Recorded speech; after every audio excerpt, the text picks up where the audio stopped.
Assalamualaikum warahmatullahi wabarakatuh. Waalaikumsalam warahmatullahi wabarakatuh.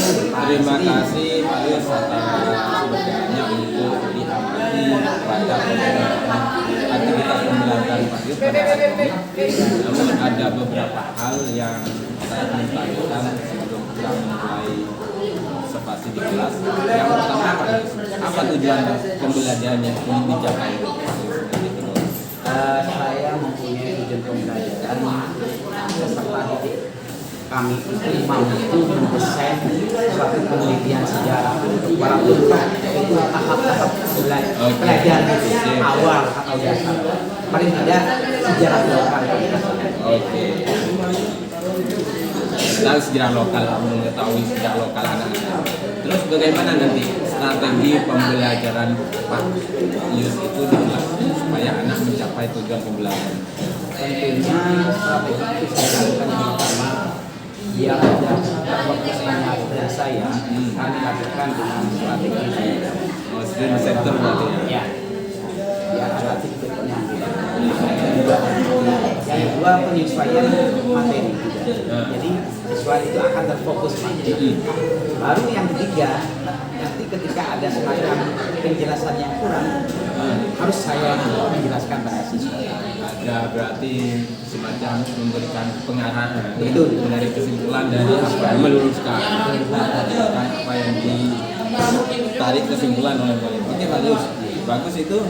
Sebentar, sekarang saya mau fokus perilaku Pak Yus. Apa fokus perilaku yang mau diamati nanti? Ya, fokus perilaku saya itu pada strategi pembelajaran yang responsif. Responsif itu di mana ada antara saya dengan siswa itu saling melengkapi, hanya jawab. Ketika saya bertanya, mereka harus menjawab. Atau sebaliknya, ketika siswa menanyakan pada saya harus menjelaskan seperti itu. Sehingga kelas itu akan hidup, akan ramai dengan pembelajaran. Oke, Bang. Tidak seperti kumpulan. Selanjutnya Pak Yus, sama dengan pertanyaan yang pada poin pertama, bagaimana cara Pak Yus untuk mencapai fokus perilakunya?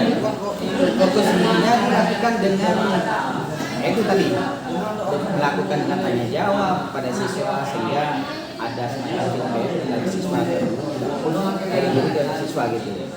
Ada yang bertanya, ada yang menjawab, atau sebaliknya. Itu yang pertama. Yang kedua, penyesuaian materi. Jadi anak-anak itu biar terfokus materi yang dilakukan yang ini. Terus yang ketiga, penjelasan tadi. Penjelasannya. Jika siswa menjelaskan hanya separuh, maka saya harus menanggapi, harus memberikan contoh yang lebih konkret sehingga siswa itu mengerti apa yang saya ajarkan. Berarti sesuatu yang abstrak Pak Yus itu mencoba mengkonkretkan supaya anak-anak langsung seperti ini. bagus itu Yus. Nanti saya ingin lihat seperti apa di kelas. Ya, seperti apa. Siap. Oke, terima kasih Pak Yus. Kita langsung ke kelas hari ini ya. Oke, terima kasih. Assalamualaikum. Waalaikumsalam warahmatullahi wabarakatuh. Terima kasih Pak Rasidi.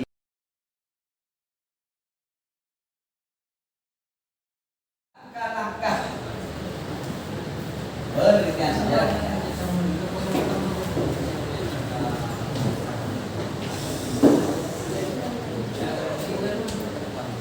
Yuk, sampai geser dah. Siapa yang tahu? Ya, ada TV. Nah, sampai tahu. Langkah-langkah pendidikan sejarah. Mana tuh saat aku? Kok tak mikir? Yuk. Apa yang tadi? Apa langkah-langkah pendidikan sejarah? Yang pertama apa? Ayo, nggak usah takut.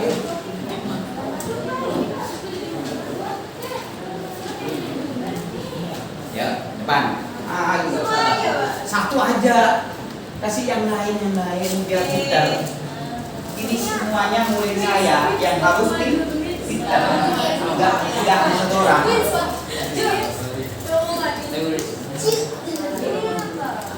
Pemilihan kok. Siapa lagi yang imbang? Pak. Ya, silakan. Senang sopo kan apa judi? Apa? Heuristik. Cek. Apa lagi? Ya. Harus beda orang. Kalau anda tang murid bendera seorang, tang murid TKP. Ini harus pintar semua. Jadi dikasih. Terus lanjutkan.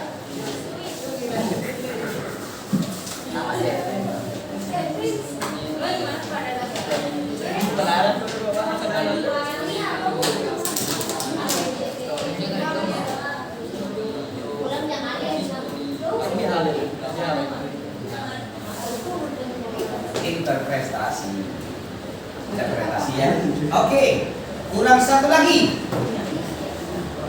Saya ingin dari bangku utara atau selatan. Sasa. Jadi bener tako kan? Sasa. Yuk, yuk. Bako. Ari kok seneng sama dia. Kita mau itu bendera yang gedubut. Tapi ayo semangat. Istiqomah. Jadi langkah-langkah penelitian sejarah ketika kalian ingin meneliti suatu sejarah yang harus dilakukan ini dimain sehingga nanti hasilnya juga harus jadi bagus ya untuk penulisan sejarahnya gitu. Yang pertama pemilihan topik, yang kedua heuristik, yang ketiga verifikasi ya, verifikasi itu kan. Yang keempat interpretasi, yang kelima baru historiografi. Harus diikuti langkah-langkah ini. Harus berurutan biar enak nanti hasilnya bagus.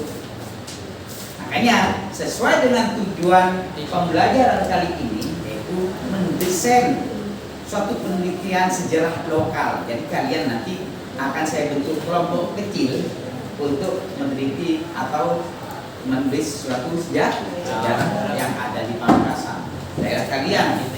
Tidak usah jauh-jauh ya. Langkah-langkahnya ini yang akan kalian tempuh. Coba siapa yang bisa menjelaskan sebelum saya memperjelas apa maksudnya pemilihan topik?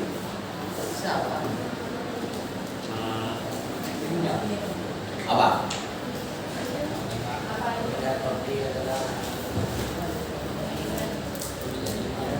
Dimaksudkan untuk apa pemilihan topik itu? Untuk menentukan apa yang kita akan kerjakan. Mereka depak mandeman terfokus. Jadi topik A maka akan yang dilakukan hanya A gitu. Ngerti? Mau bentak menentukan topik ini maka pekerjaan kalian akan kemana-mana. Ngerti? Toh penulisan Candi Burung. Jadi fokus pada Candi Burung, tidak akan pada sejarah yang lain, tidak akan membahas wihara, tidak akan membahas area Ancol, tidak akan membahas keraton atau kerajaan Roko. Jadi fokus pada Candi Burung. Seperti itu. Artinya itu alasan untuk pemilihan topik untuk pertama. Yang kedua, heuristik. Apa heuristik? Pengumpulan data. Ketika tidak ada data-datanya, ya tidak bisa untuk ditulis. Sumbernya dapat dari mana kalian? Nah, kedua, ya. Jadi sumber itu sangat dibutuhkan. Data-data itu sangat dibutuhkan nih. Heuristik ini. Data-data atau sumber.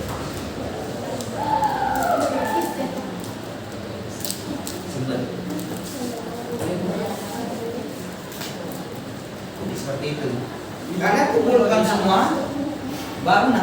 pilah yang cocok, yang sesuai, baru dia ambil.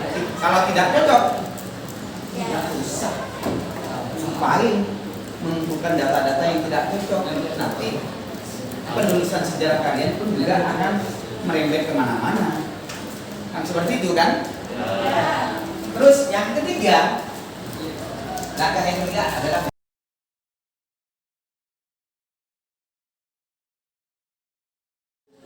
Mari dimulai Pak Lius. oke.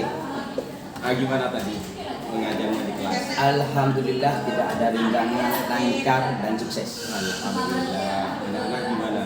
Senang nggak dibersamai Pak Lius?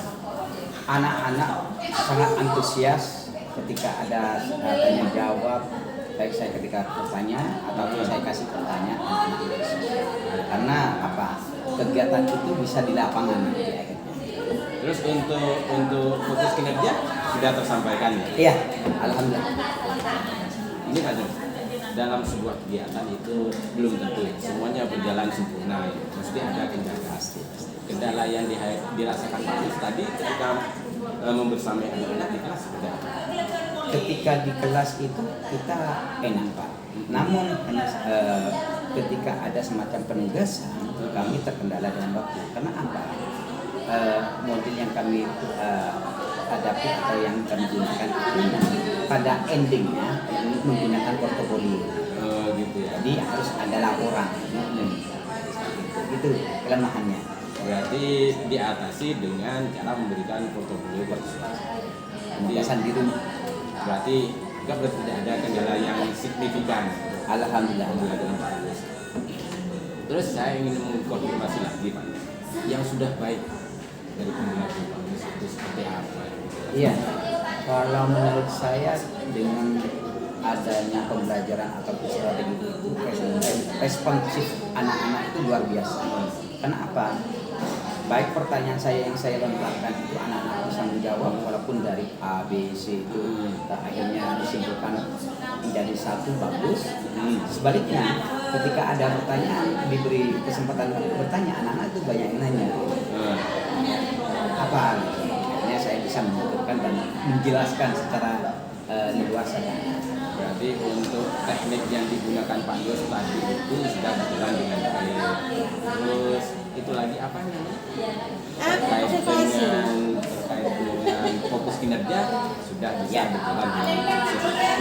Pak Yos, ini untuk Pak Yos ke depan, itu untuk mengembangkan kinerja Pak Yos sebagai guru itu seperti apa? Pastinya gini Pak Sidi, saya sebagai guru yang belum sempurna dan seperti butuh kolaborasi dengan teman-teman. Mungkin ada metode-metode yang asik untuk anak. Saya butuh kolaborasi dengan teman-teman yang saya baik, serumpun ataupun dengan guru yang lain. Satu. Yang kedua, mau tidak mau dengan pertemuan zaman saya harus mengikuti webinar, terus berkarya dan segala. Itu kira-kira bisa kapan dilaksanakan? Tahun ini Sudah harus karena apa ya, juga tugas PMM. Tugas PMM, oke. Itu kewajiban sekaligus sebagai pemicu kita untuk berkembang. Ya. Oke Pak Yus, terima kasih untuk kebersamaan kita hari ini. Terima kasih Pak Rasidi atas masukannya semuanya. Ya, terima kasih sama-sama.